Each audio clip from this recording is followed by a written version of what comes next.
Hi, everybody. To those of you that are here with me today and those that could not make it, please, if you're here today, probably the best way to communicate is in the chat box.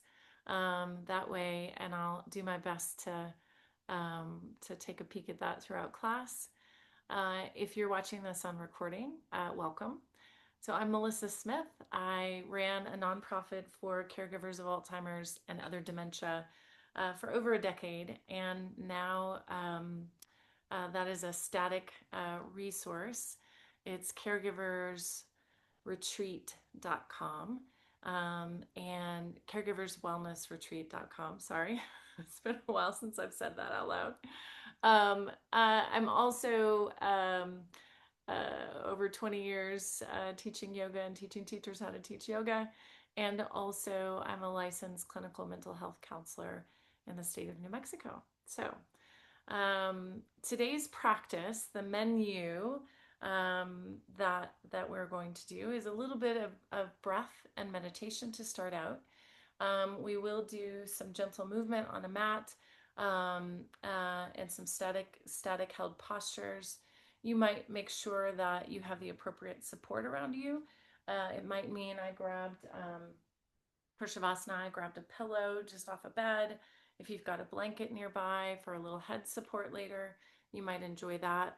I also have two blocks that I'll be using. If you don't have blocks, it's okay. You can imagine them, or you can hold something else that feels like supportive to you. You don't really even need them. Props create sensitivity in the body or information.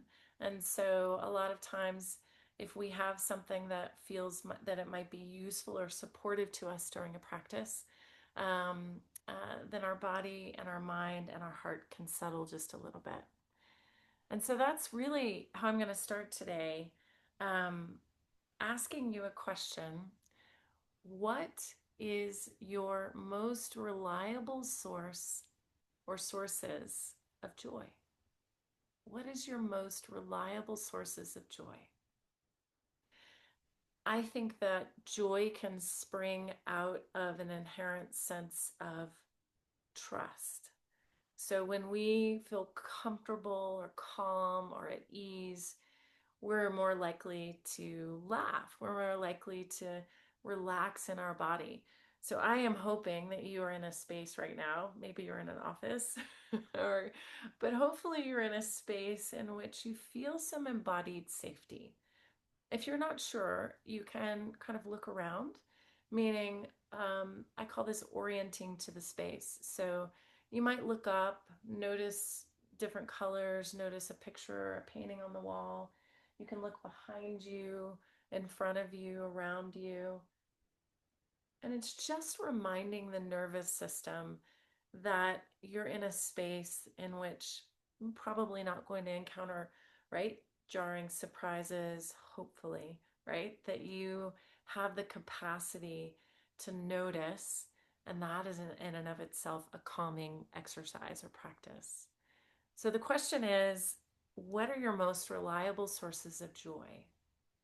And maybe you can think about that. One of mine is nature, to look outside. Anything green tends to calm me down. If I stand on my tiptoes in my backyard, I can see the mountains, and that's a real source of joy for me. My dog is a source of joy. My kids, when they call me for no reason. Um, Walking by the river is a source of joy. Um, Doing little things that I love, like listening to music, is a source of joy. Maybe some of these are sparking some ideas for you.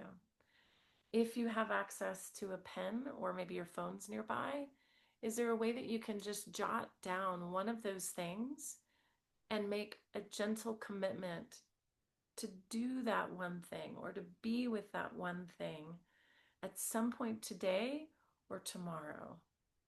And I know many of you as professional caregivers or whatever it is that you do on the daily, um, may not have time for those kinds of things.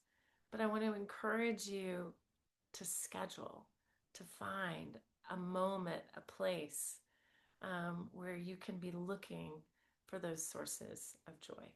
So, as you practice today, maybe lightly hold that in your attention.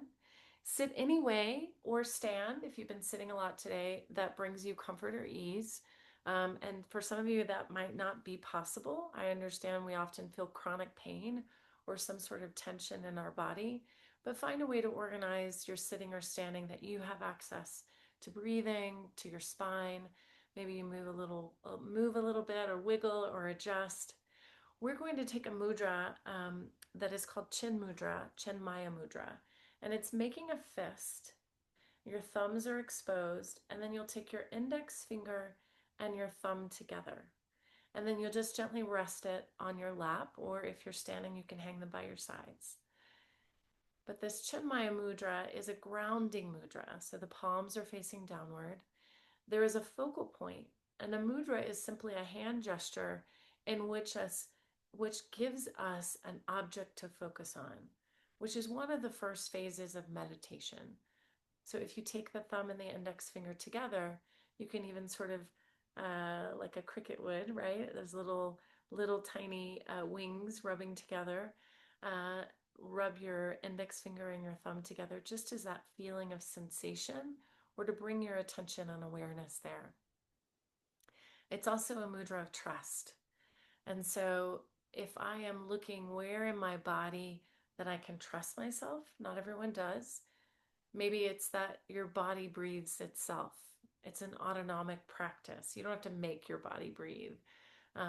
Your body breathes in and breathes out.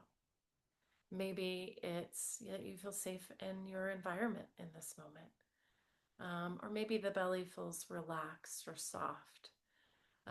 So just noticing where in my practice today of movement can I trust myself? If I'm wobbly, that's okay, right? It's introducing a sense of humbleness.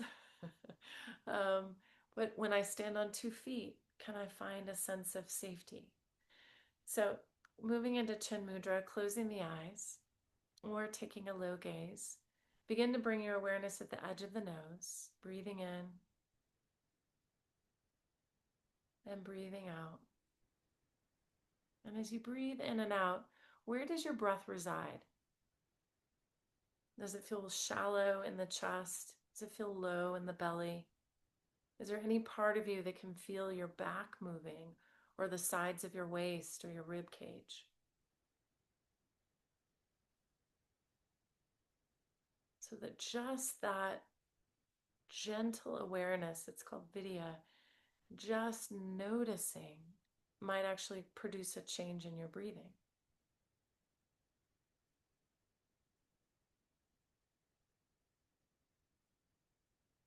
And so our practice of breathing today, which we call pranayama, is just noticing the breath.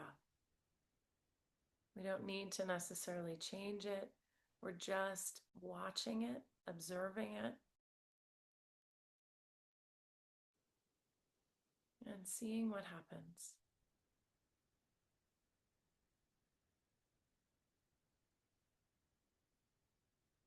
We'll take just a few more rounds. I call this essential breathing. It's simply watching, noticing the inhale, noticing the exhale, and anything about the breath that you notice. Is its texture smooth? Is it rough? Is it long? Is it short? And removing, again, being an observer means we're removing or taking a back seat to judgment, and really just allowing what there is in the breath to arrive each moment.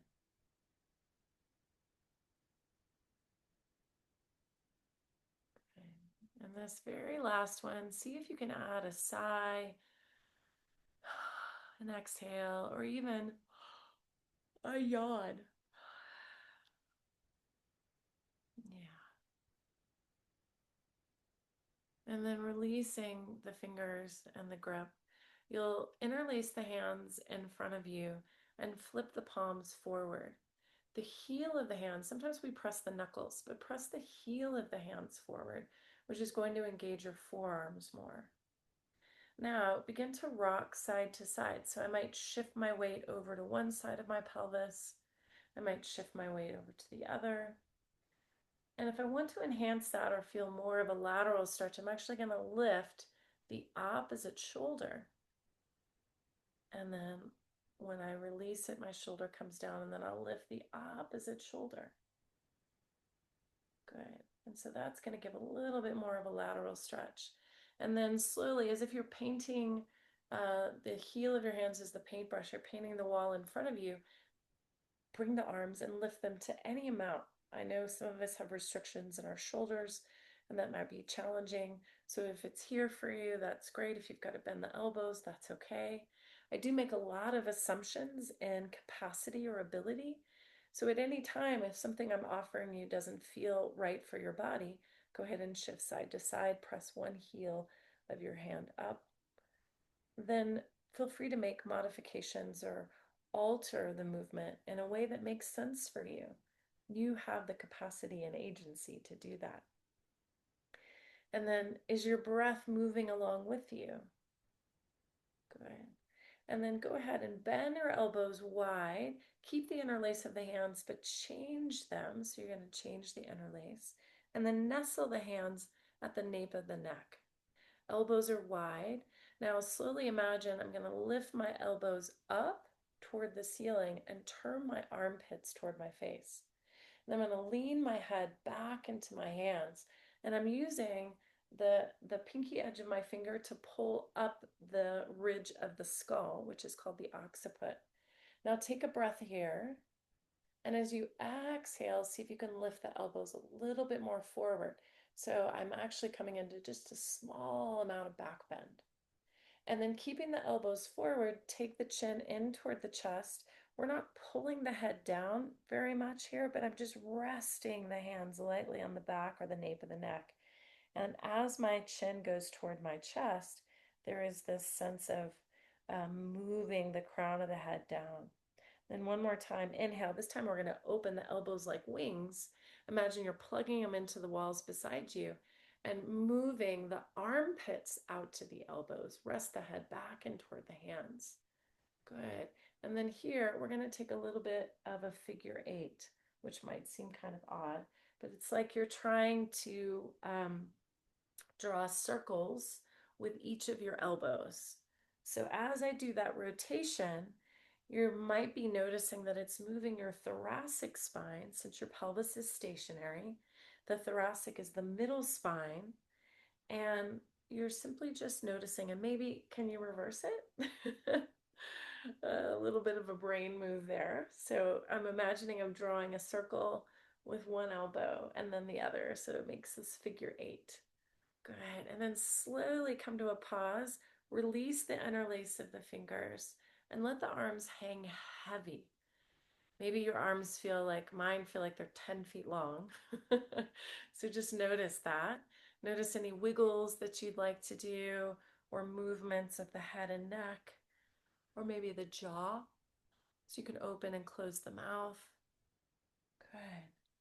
And we're keeping that just light attention on the breathing and that the body breathes itself. I'm going to move over to my mat. And as I do so, if you don't have a mat, you can make adjustments to whatever you need to do. If you're sitting in an office, you can certainly place the hands on the desk and do some of these movements there, or you could be standing and doing some of the similar movements as well. So as you are just noticing what's happening in the body, I'm sitting back on my heels, but I know that not everyone can do that. You can also be leaning forward slightly onto the hands. So just paying attention there. I'm going to take one of my blocks and I'm going to hold the heel of my hands in the block. If you don't have a block, you can just imagine holding something and that you're dynamically pressing the hands together without touching. If you do have a block, you'll push through your feet and lift up through the pelvis, coming into a variation of camel or Ustrasana pose. I'm pressing the tops of my feet down. I could also put a blanket under my knees. As I'm pushing the heels of my hands into this block, I'm going to inhale and lift gently the blocks overhead. And then you'll take that same lateral move. As I lean to one side, I'm really imagining that my opposite hip is pressing away from the direction of my arms. Then inhale back to the center and the other side. I'm going to press the heel of my hands and my hips go the other way. And then one more time, each side, as I'm leaning side to side, I'm pressing the heel of my hands. You can always modify any amount and the other side. Good. And then come back through the center. I'm going to take the block and I'm going to just simply place both of my blocks down flat onto my mat. I'll take my hands just on my side, pull the elbows out to the side and get some space in the armpits. Draw the elbows back behind you and draw the elbows together. Look down at the belly. And again, if you need to take pressure off the knees, make sure you're pushing a little bit more through the feet. That will assist that pressure.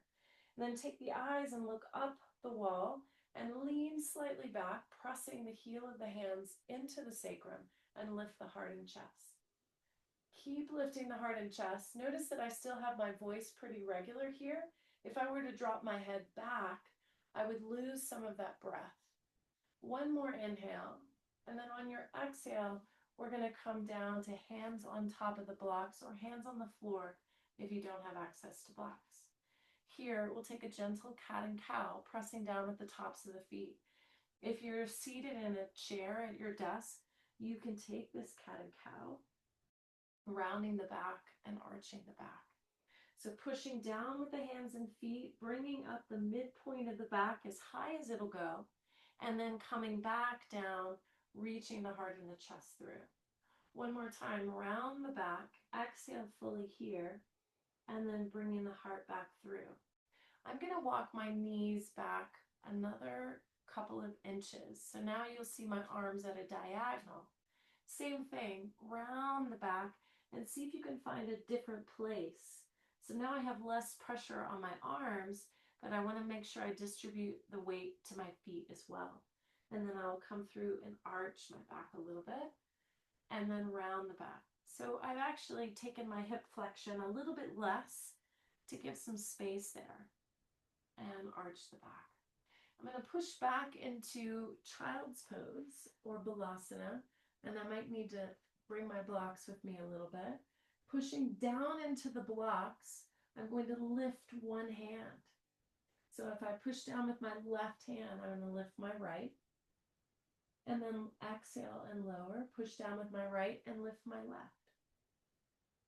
We'll repeat that, push down and lift. And again, push down and lift.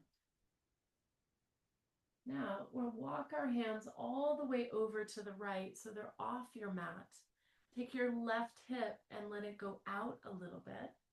And then here, I'm going to look underneath my armpit, and then I'm going to roll it back down. So I'm going to roll it up and then roll it back down. So I'm in this lateral flexion, but I'm adding some rotation. And I am noticing or observing where I feel this in my arms, my shoulders, and how far down my spine I can feel it. Good. And then walking the hands all the way to the other side. And we'll take the same exercise. I'm going to roll down and then roll up and look under. So there's this sort of seesaw action of that lateral flexion through the side body and a little bit of rotation. Yeah, so some flexion involved. Beautiful. Then walk the hands back through the center, walk the hands toward the knees, push through the feet. We're going to take Ustrasana or camel again. Slide the hands all the way back around. Look down toward the belly. And then inhale, pressing the pelvis and pubic bone forward. Push down with the tops of your feet. Lift the center of your chest and draw the elbows together without dropping the head back. One more breath. On your exhale, relax your arms by your side. Shift your weight to the left leg and step the right leg forward. Here's where blocks might be helpful. I've got long arms, so you can decide what you need. I've got the top of my foot pushing down. I could have a blanket under my knee. As I press down through the ball of my foot, I let the pelvis go forward as much as it feels comfortable. Take a breath here and then lift up through the heart, pushing down from the blocks, or if you don't have blocks, you can cross the arms across the top of the thigh.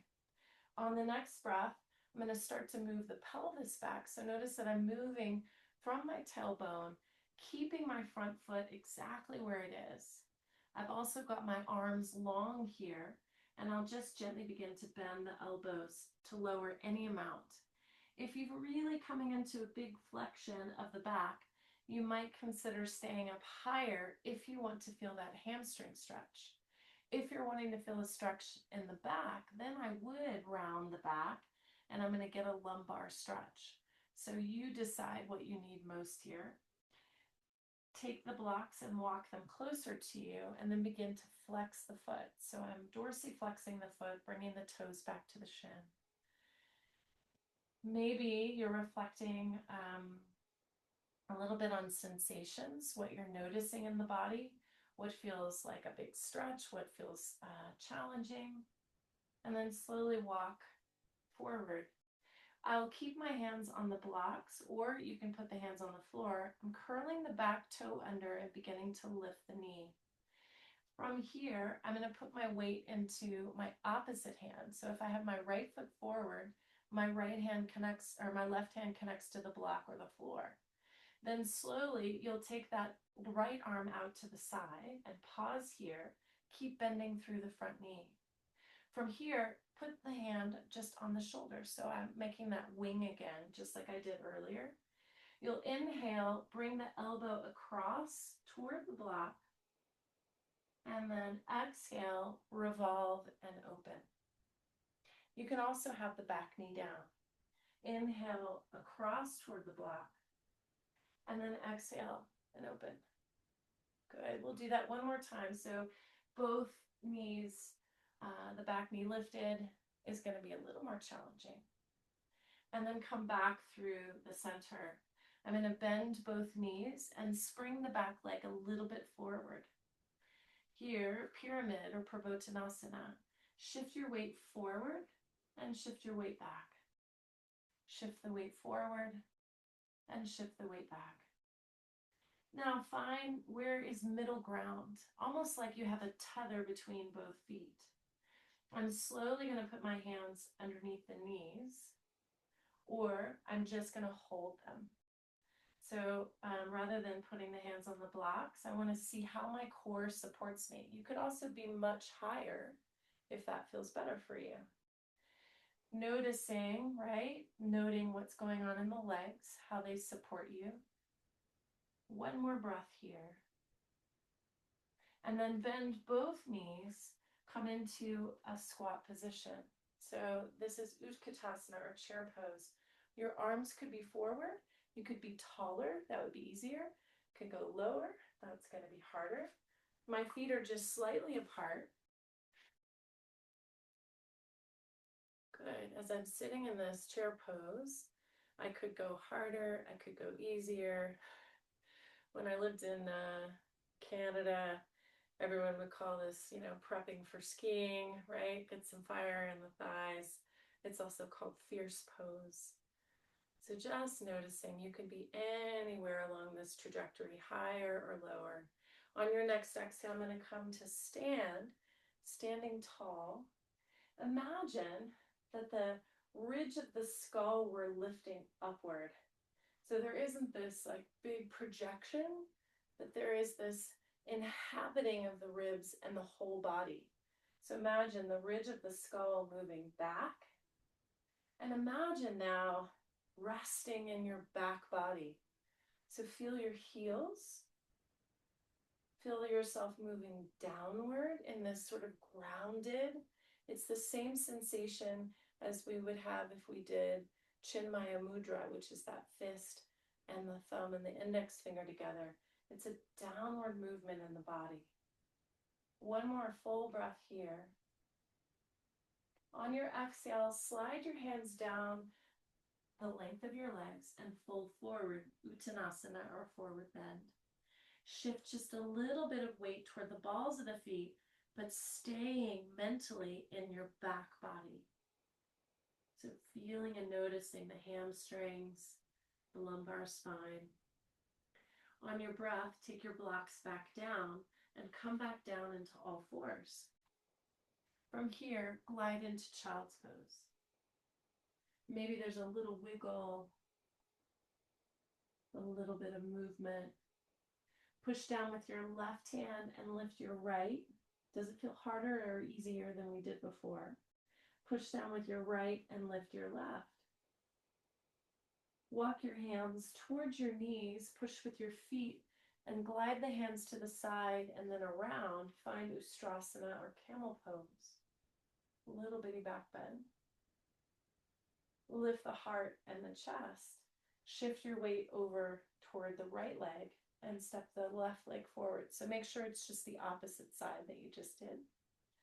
I'm going to take my blocks and flip them upward and start to shift my weight forward, feeling that extension through the front of the pelvis. And I'm thinking a little smile came across my face because I can hear, you probably can't hear my dog, but I could hear Eddie in the other room.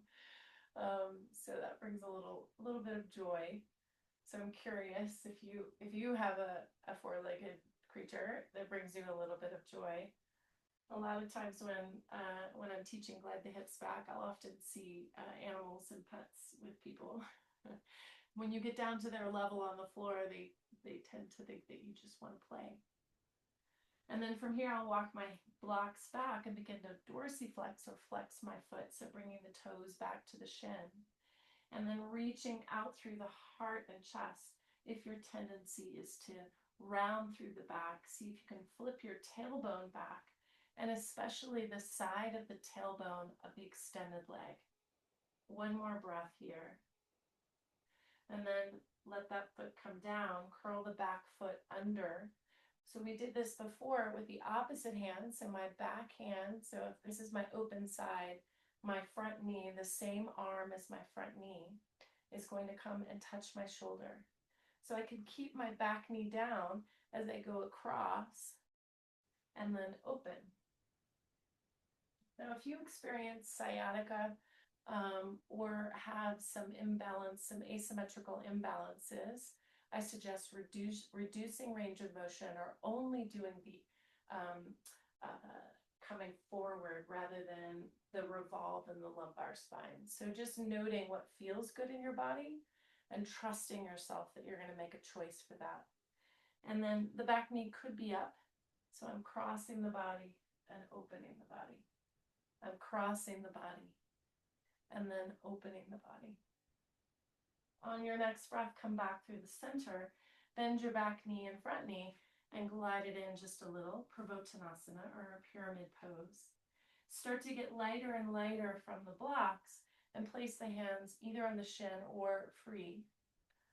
And the idea is to continuously move the pelvis back and the crown of the head forward. So there's this lengthening in between the vertebrae. Take another full breath here. Then I'll bend both knees and step forward into Utkatasana.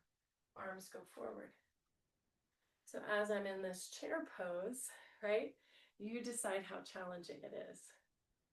And I understand that sometimes going lower, right, not everyone has ankle flexion. So you can again adjust to where it makes sense for you. Take another full breath there. And then on your next exhale, stand tall, Tadasana. Remembering to lift the back or the back of the neck. So I feel like I'm moving into my back body. This is a way when you're feeling a sense of stress in your environment, if you can imagine moving back, that's going to give you a moment to pause. If you're always forward, forward, forward, ready to react or jump on something, which we need when we care for other people, but it doesn't always give us the discernment that we need. So resting back into the body, notice how that makes you feel. And if you're not sure, practice both. So this sense of like on your tiptoes or moving forward or ready to sprint versus resting the heels down, lifting up through the back of the neck, feeling the weight of the body go down. See if you can feel the difference. On your next breath, we'll raise the arms all the way up and then lean over to one side. Now here I haven't moved my pelvis, but I'm trying to lift the same side arm of the side I'm stretching a little bit higher than the other one. So that means I'm turning the armpit toward the face and feeling that stretch from the heel to the hand. Now, if you wish to add more, you could lean the pelvis more, but it's not necessary. You could go for length over bend. That's up to you. Now here, I'm going to inhale, come back up to the center, and I'm going to move one arm forward and one arm back. So here, I'm actively bringing the arm that's back, the same side pelvis, and I'm just continuing to keep it a little forward. Yeah. Take another breath. Inhale, both arms up. Lean to the opposite side. So whatever side I'm leaning toward, the long side, I want to stretch that arm further and further and further. I could add a little bit more of the hip moving out to that direction. Keep hugging the inner arms. If that's too much, I could bend my elbows. Take another breath. Inhale, push through the feet to come up. Opposite side, one arm goes forward, one arm goes back. And I'm stretching them apart. This half of the pelvis, I want to imagine stays forward. I'm not forcing it, but I'm just keeping it slightly forward. Inhale, the arms come back up. Exhale, bring your hands right to the ridge of the pelvis. Here, we'll step the right leg forward into a lunge and the left leg back. Your heel could be down or up. I might suggest up. And if this feels too narrow, you can heel toe the foot a little bit wider. You see, I have a wider base, and that's going to give me a little more stability. Begin to bend that front knee. So now I'm in a nice wide lunge position. Inhale, I'm going to take the arms out to the side. I'm going to spin them open. So here, I'm going to imagine placing my hands on a wall. And so this side of the pelvis is going to come, right? It'll come around. But mainly we're thinking the ribs are moving around. Put a little more pressure on the front foot and the heel, and you're going to feel it in the outer hip. Now, on my breath, I'm going to rotate and move toward the floor. I might choose to get my block.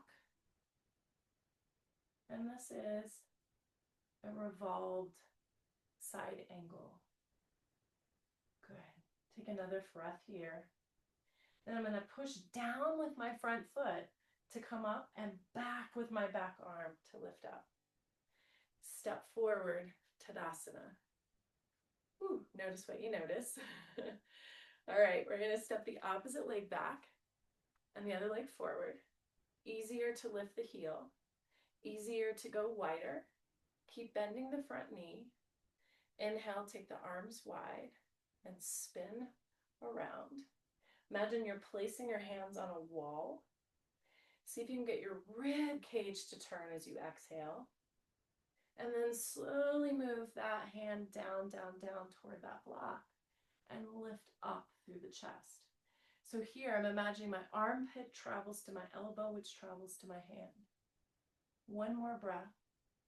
Keep bending the front knee, pushing with the ball of that foot. As I come up, my back arm goes down and I lift. Come back to Tadasana. Perfect. So finding the front of your mat. Inhale, stretch the arms all the way up. Exhale, I'm going to drag my hands just along my legs and fold forward. I'm going to place my blocks flat, step back, and come into child's pose. If you're terribly sad we haven't done a downward dog, you can, but I don't have it in the plan today. Inhale, I'm going to walk my blocks out to the side a little bit, and then push through my feet to come forward and all the way to the floor. So one smooth motion. Press down with the tops of the feet. Press down with your pubic bone, and then inhale, lift the hearted chest. Let go of the floor. Draw the elbows back as if they want to plug into your waist. One more breath. Lower the hands down. Look behind you as you push all the way up and back into child's pose.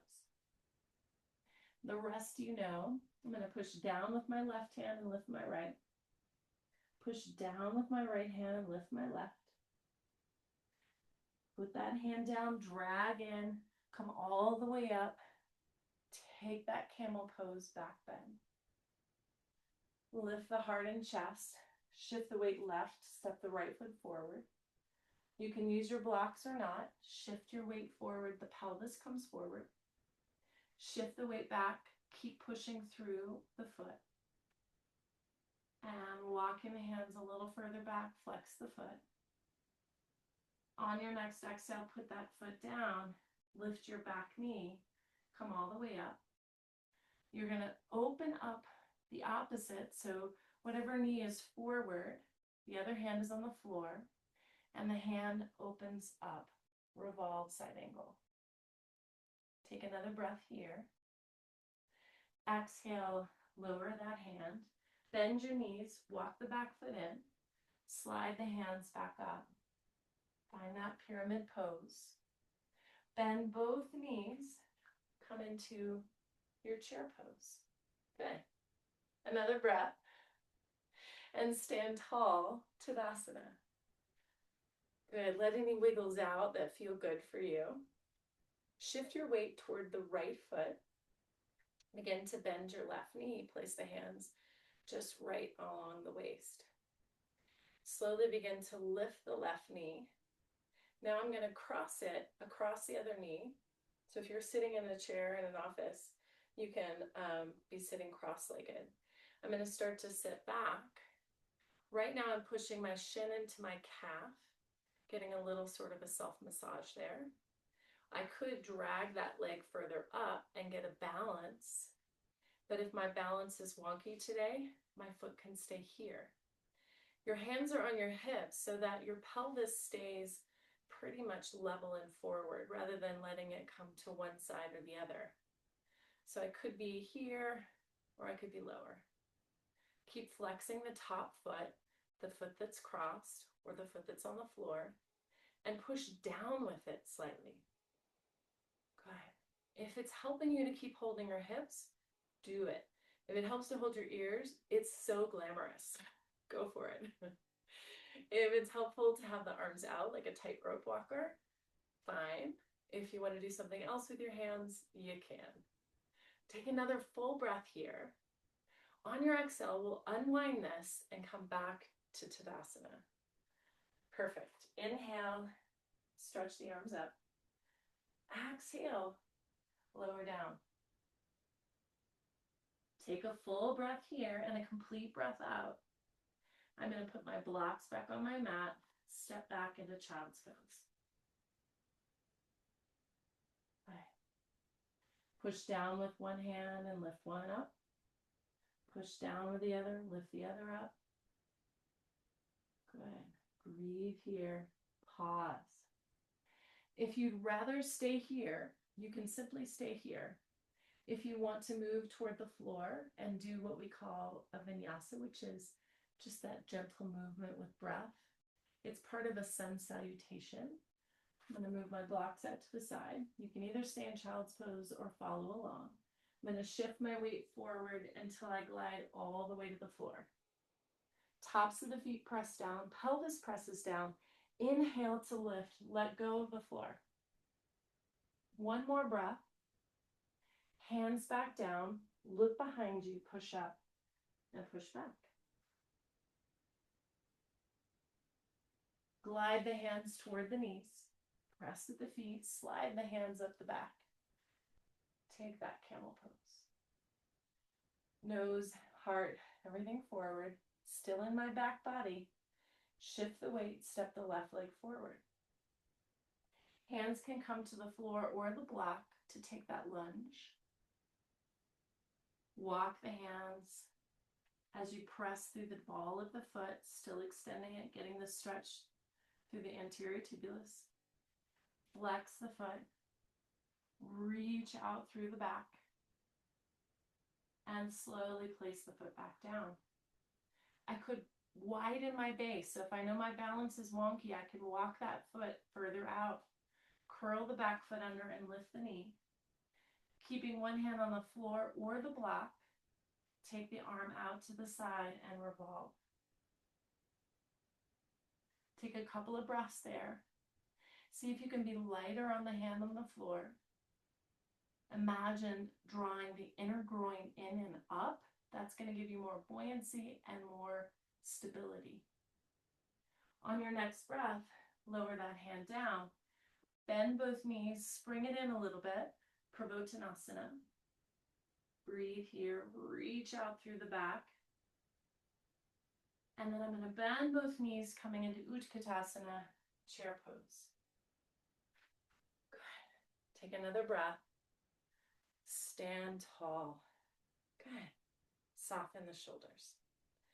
Slowly sit back, sit back, sit back, sit back. Shift your weight. We're going to do the other side for a balance. And then either cross it low or cross it a little bit higher for that figure 4 stretch. Good. Nice. So I could take it higher up, or I could keep it lower. Wherever it is, it's perfect. If you want to hold the rim of your pelvis, I find it's useful because it helps remind me not to swing out, just to get that knee down. So here, while this is about hip flexion, when I sit back, it gives you that glute med stretch. You can hold the ears or not. You can have the arms out to the side. Take another full breath. Good. And you could have the arms here. It's up to you. Standing tall, both feet down. Let that go. All right. We're going to come all the way down onto the ground. So find a way to come down that feels good for you.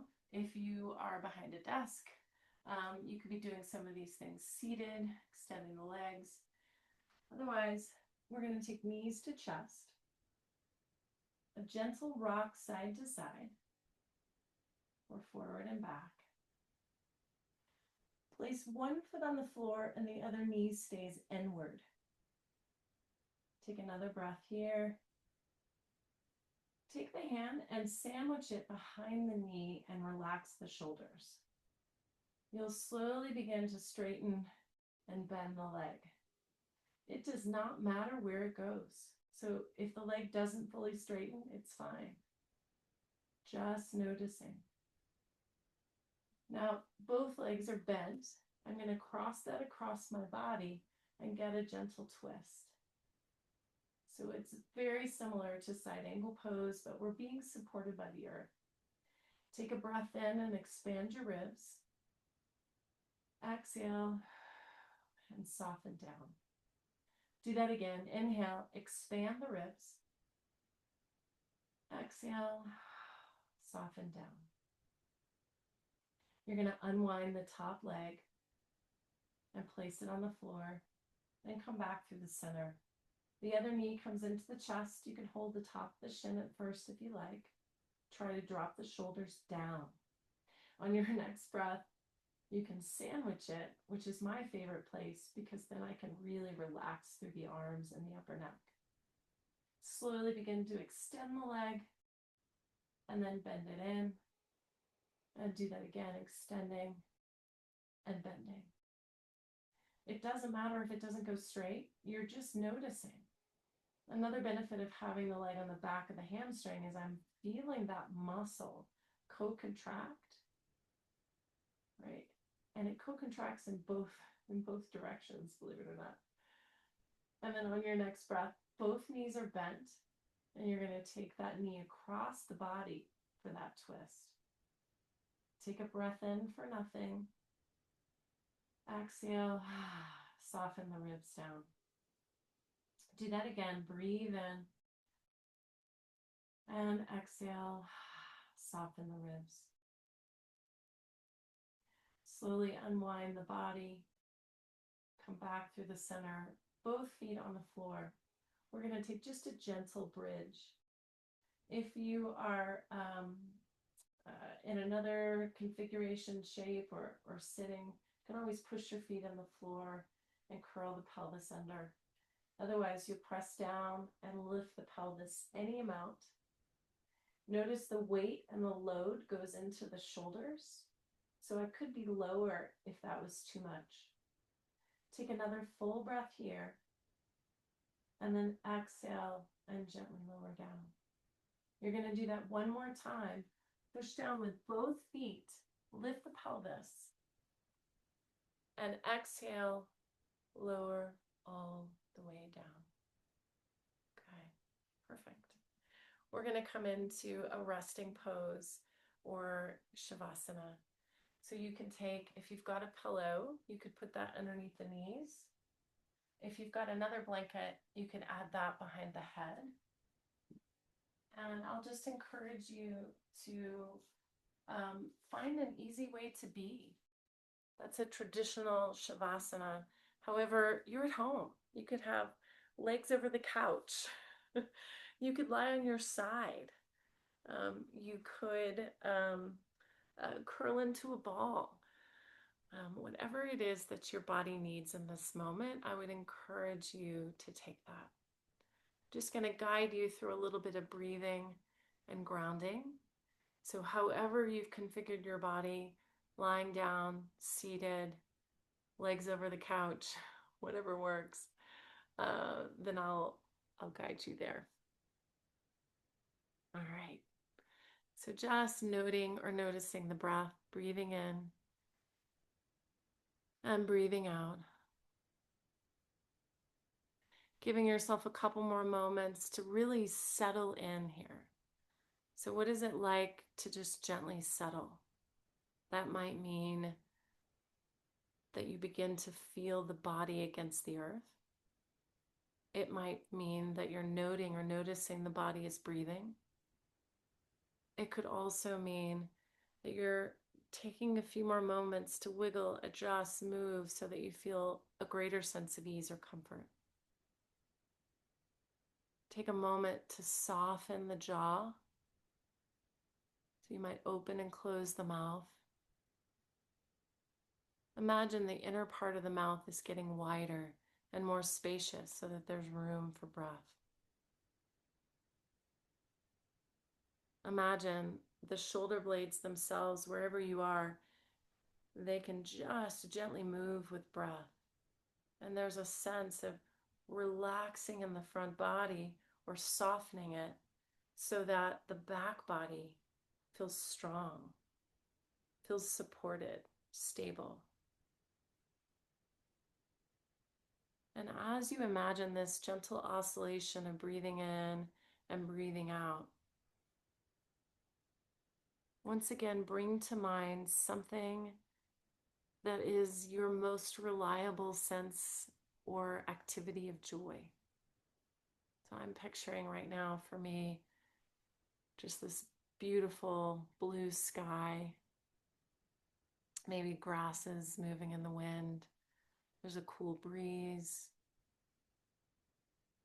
I'm picturing all the colors of a sunset.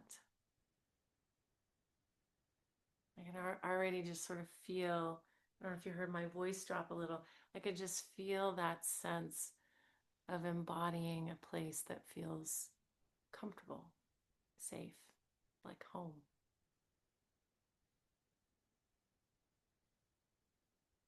Once you have that in mind, you could go back to a chin mudra, which is the fist and here, and continue your breathing and noticing. You could also place the hands on the heart or relax the hands by your side. Reading to you a poem called Belonging. And if it's true we are alone together. The way blades of grass are alone but exist in a field. Sometimes I feel it, the green fuse that ignites us, the wild thrum that unites us, and the inner hum that reminds us of our shared humanity. Just as 35 trillion red blood cells join in one body to become one blood, just as 136,000 notes make up one symphony. Alone as we are, our small voices weave into the big conversation. Our actions are essential to one infinite story of what it is to be alive. When we feel alone, we belong to the grand communication of those who sometimes feel alone. We are the dust that hopes, a rising of dust, a thrill of dust, the dust that dances in the light with all other dust, the dust that makes the world.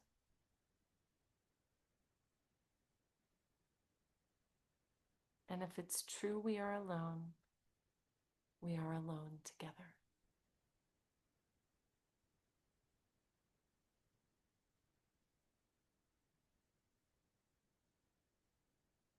Just taking a few more moments of breathing and silence.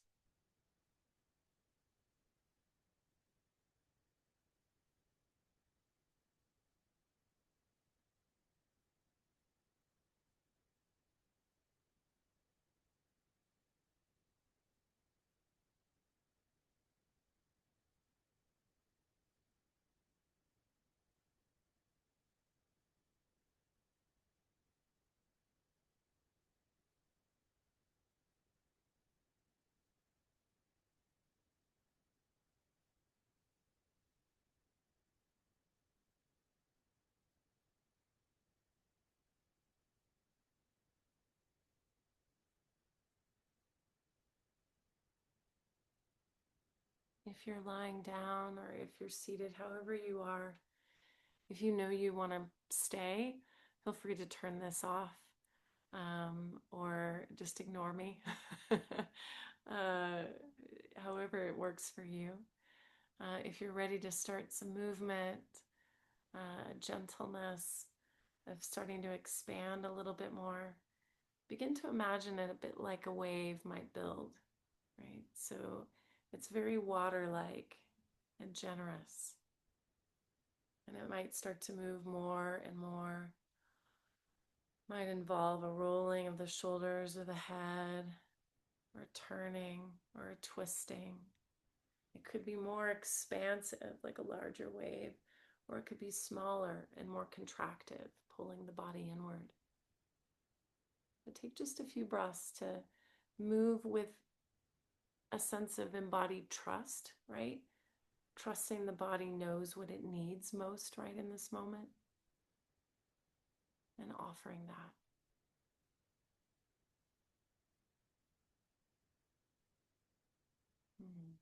And if you haven't, come vertical and you're ready to do that. If you're not, continue to stay as you are. If you come vertical, just check in with yourself. What feels different from when I began to now? The transformative power of movement, whether it's yoga, going for a walk, gardening, is paying attention. If we can really notice how we feel and then how we feel after, then our body begins to create that pathway and that practice. So whether it's something we do that is reliably joyful, or whether it's a practice that we're not crazy about, but if we notice a small change, that's the work, that's the practice. So wherever you're headed next, whatever your day is like, whether you are caregiving, whether you are um, doing something else out in the world, see if you can notice being in the back body.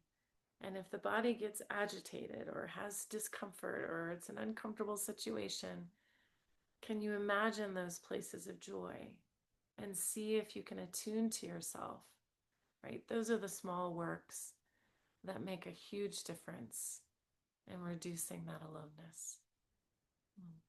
Thank you all. Until next week, So I will see you next week. Have a beautiful day.